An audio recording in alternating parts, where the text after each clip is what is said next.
Ողջույն։ Կարդացի ազգային ժողովի նախագահի պաշտոնից հեռանալուց առաջ Ալեն Սիմոնյանը աշխատակազմին պարգևավճար է տվել։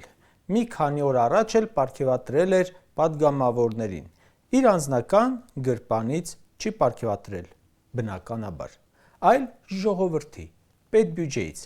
Այն էլ այս դժվար ժամանակ, երբ պետբյուջեն ճռում է ծախսերից, երբ հարկ ու տուրք են բարձրացնում, վարկեր են վերցնում բյուջեի ծախսերը կատարելու համար, երբ ամեն օր բողոքի ակցիա են անում աշխատանքը, հացը կորցրած մարդիկ, ՔՊ-ն պարգևատրվելու առիթը բաց չի թողնում։ Զուգահեռ կարդում եմ մեկ այլ ուշագրավ լուր։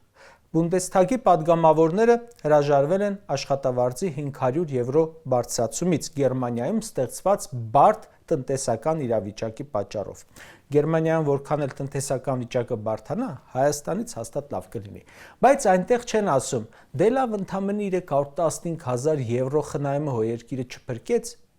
Մեզ մոտ պատգամավորին պարգևավճար, սահմանադրական դատարանի դատավորներին հավելավճար, սովորական քաղաքացուն ոչինչ։ Ահա ինչպես են Եվրամիության անդամ երկրում վերաբերում բյուջեի միջոցներին եւ ինչպես են վերաբերում հարկատուի միջոցներին Եվրամիություն ձգտող Հայաստանում։ Այս ընթացքում մի քանի ուշագրավ լուր եւս կարդացի միջազգային լրահոսից, որոնք շատ համադրելի են, կարծում եմ, Հայաստանում իրավիճակի հետ։ Մի քանի օր առաջ օրինակ հրաժարական տվեց Մոլդովայի վարչապետ Ալեքսանդր Մունտյանուն։ Ասաց հեռանում է, քանի որ չի կարող աշխատել իր սկզբունքներին ու համոզմունքներին համապատասխան։ Ազնիվ պատճառ է, չէ՞։ Ինքնակամ հրաժարականի օրինակելի տարբերակ է։ Ոչ բողոքի ակցիաներ էին իր դեմ, ոչ հայրենիք էր ծախել, ոչ զոհեր էր տվել, ընդամենը 9 ամիս աշխատելուց հետո հասկացել էր, որ այդ պաշտոնը իր հակով չէ։ Մոլդովան տնտեսական ճգնաժամի մեջ է, հակառուսական քայլերի պատճառով էներգետիկ ճգնաժամի մեջ է եւ վարչապետն ասում է, նման քաղաքականության պայմաններում ես չեմ կարող հաջողել։ Դա ձախողման ընդունում է։ 8 տարի վարչապետ աշխատելուց եւ այդ ընթացքում հնարավոր ամեն բան պրավալ տալուց հետո էս մեր մի հոգավոր այդպես էլ չհասկացավ, որ դա իր տեղը չէ, իր հակով չէ։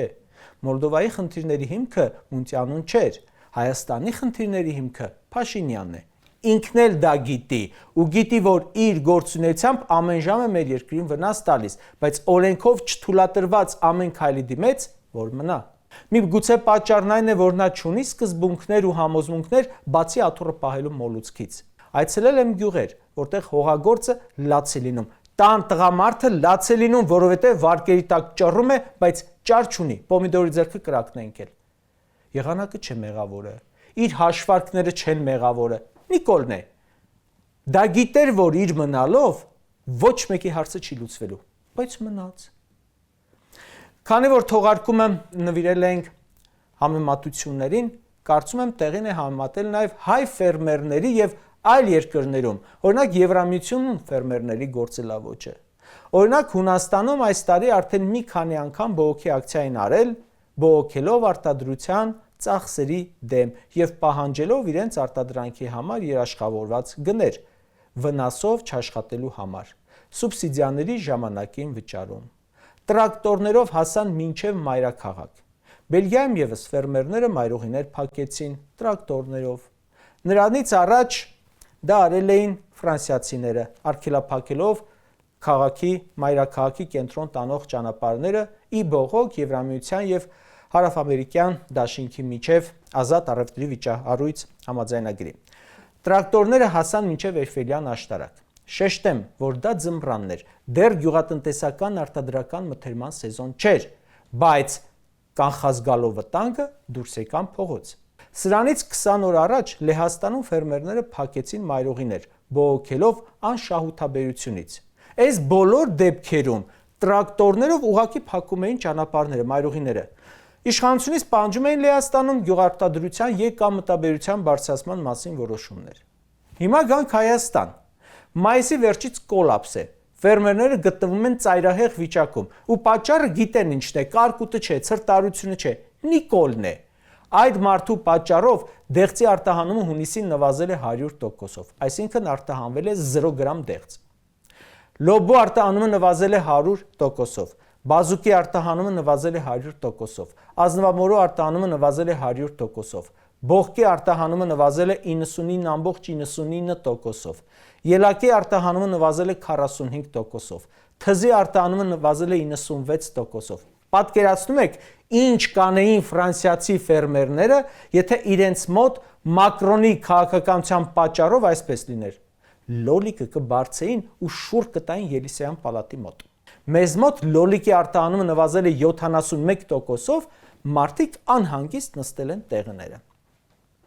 Կաղամբի արտահանումը նվազել է 100%-ով, կանաչիների արտահանումը նվազել է 78%-ով, կարտոֆիլի արտահանումը նվազել է 100%-ով, շլորի արտահանումը նվազել է 100%-ով, սմբուկի արտահանումը նվազել է 99.99%-ով, վարունգի արտահանումը նվազել է 93%-ով եւ այլն, երկար կարելի է շարք շարունակել։ Այս սաղ նվազել են։ Սաղ գիտեն պատճառը ինչն է։ Ավելի ճիշտ ով է։ Ակցիաներ տեսանք, չէ, որովհետև Ֆրանսիայի, Բելգիայի, Հունաստանի, Լեհաստանի կառավարություններն աջակցում են ֆերմերներին, նրանց պահանջները բավարարում են բողոքի ակցիաներից հետո, իսկ մեզ մոտ ճնշում են, ասում են, եթե բողոքեք, կհայտնվեք ճաղերի հետևում։ Ֆրանսիացի ֆերմերն ասում է դուրս գամ բողոքի, որ ին վիճակը բարեփոխվի։ Հայ ֆերմերն ասում է ձենս կտրեմ, նստեմ տեղս, որ ինչ ունեմ դրանցից էլ չզրկվեմ։ Մեր այսօրվա իրավիճակի վերաբերյալ մի վերջին օրինակ ևս բերեմ։ 2012 թվականին փակվեց Եվրոպայի ամենամեծ պողպատի գործարաններից մեկը՝ իտալական Իլվան։ 12-15 հազար աշխատող ուներ։ Դատավորը կալանք դրեց գործարանի որոշ արտադրական օբյեկտների վրա։ Դրանց շահագործումը սահմանափակեց։ Սկսեցին քրգործել ընկերության սեփականատերերի եւ ղեկավարների նկատմամբ։ Խնդիրը, ասում էին, բնապահպանական է։ Ինչ եղավ հետո։ Հազարավոր մարդիկ կորցրեցին աշխատանքը։ Տնտեսությունը ծանր հարված ստացավ։ Ինչ արեց պետությունը։ Ընդունեց հատուկ օրենքներ եւ թույլ տվեց արտադրության շարունակումը։ Սա ցույց է տալիս, որ իրավապահ կամ դատական մարմինների որոշումները կարող են ունենալ հսկայական տնտեսական հետևանքներ։ Չինաստանի տարբեր նահանգներում եղել են դեպքեր, երբ տեղական պաշտոնյաները հեռացվել կամ դատապարտվել են այն բանից հետո, երբ իրենց ապօրինի ստուգումների, արտադրության անհիմն կասեցման կամ բիզնեսի նկատմամբ ճնշումների հետևանքով խոշոր գործարաններ դադարեցրել են աշխատանքը, մարդիկ մնացել են անգործ։ Ոնց է մեզ մոտ։